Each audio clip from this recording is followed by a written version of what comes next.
Hey, what's going on, everybody? Welcome to another video by Crypto Bubble Club.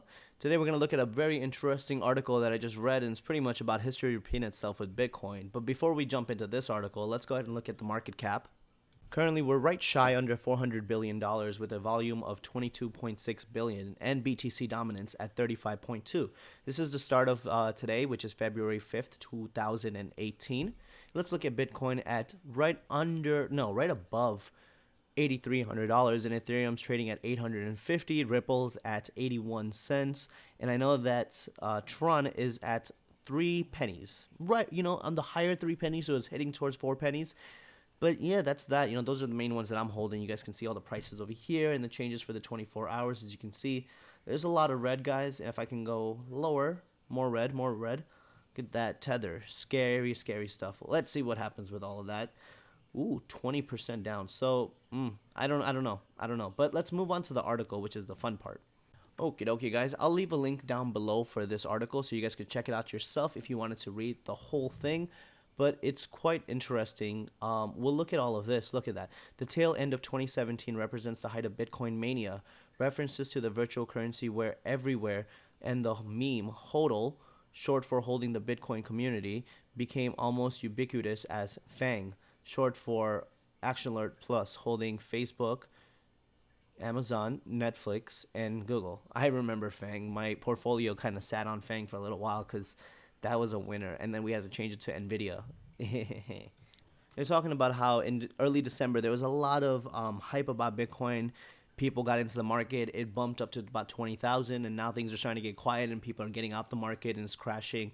And for those that's been kind of following Bitcoin for a long time, they know back in 2013 something very, very similar happened, where Bitcoin is kind of the underdog trading at $100, and then out of nowhere it's like skyrocketing to $1,000.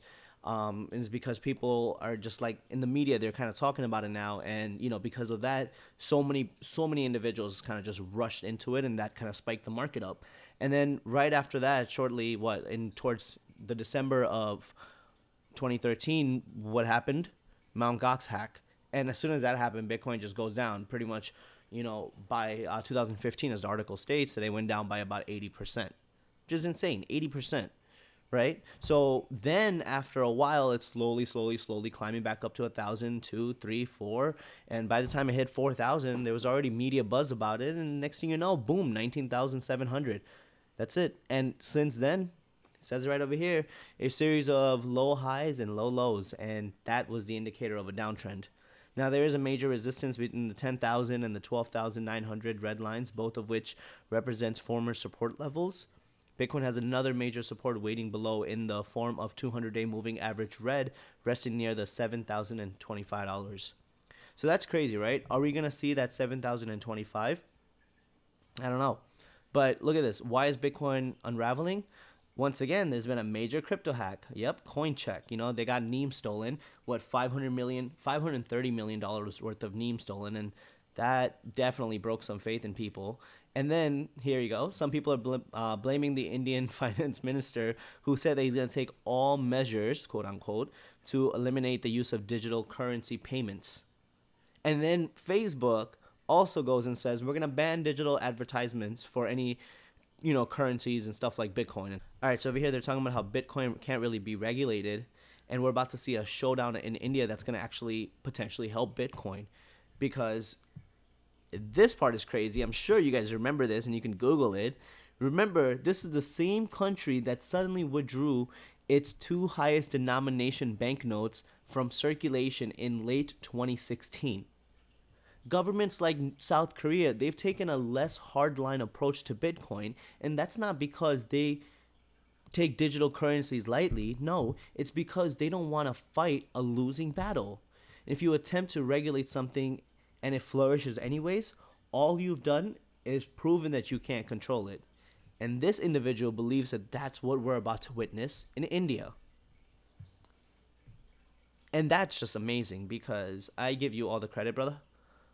Ed Ponce, thank you so very much for this article. It's such a insightful and, very, it's his unique opinion that's, it's backed by a lot of fact. So let's go to the crypto market really quick. Click on Bitcoin.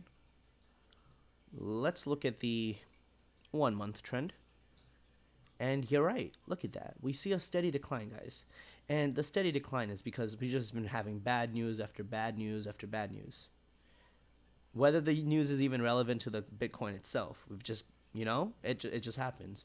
Now, am I saying that, okay, because of all this bad news, now we're going to suddenly get good news and it's going to start rallying off to the skies? You know what? Yeah, that can very well happen. One good news, I'm telling you, one good news is going to trigger a whole chain of good news, and it can make it explode, right? Or we could just keep seeing more and more and more potential bad news. Either which way, I mean, it's a positive. Now, what I am personally doing is I'm looking for entry points to get more money into Bitcoin, but I do not advise that for you. If you want to at your own risk, you can consider to do so, but I would strongly recommend you do a lot of research as to what you're getting behind, because obviously reality of the matter is there is no guarantee this is going to work out and this is the future, right? Bitcoin itself. Now, I think blockchain technology, I don't understand its full capabilities, but I believe that blockchains are very important and we can't just make that disappear. But Bitcoin itself, I don't know. But for now, I got a lot of faith in Bitcoin. You know what else I have a lot of faith in? Let's go back over here.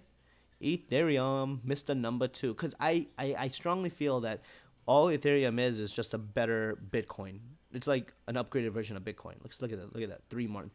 If you bought this 3 months ago, you're not worried about this crash at all. It's not phasing you at all, right? Because look at that. You're chilling. Anyway, guys, that was the article that I showed you guys earlier. I'll link it down below. If you guys want to read it, it's freaking awesome. Thank you so much for watching the video. I hope you guys liked it. I hope it was informational. Maybe not a lot of information. It's more opinions. Remember, invest wisely and try not to lose all your money. Bye.